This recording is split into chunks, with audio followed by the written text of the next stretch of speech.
اردو دانی چینل میں خوش آمدید۔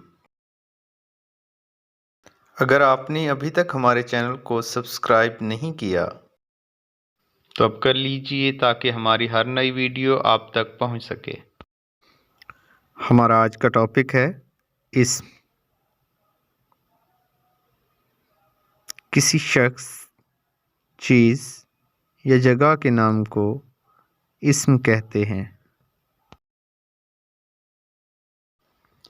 آئیے اب اس کی مثال دیکھتے ہیں۔ علی شخص کا نام ہے، کرسی چیز کا نام ہے، لاہور جگہ کا نام ہے۔ آئیے اب اسم کی مشق کرتے ہیں۔ آمنہ نے کمرے میں جھاڑو دی۔ اس جملے میں آمنہ، کمرے، جھاڑو اسم ہے۔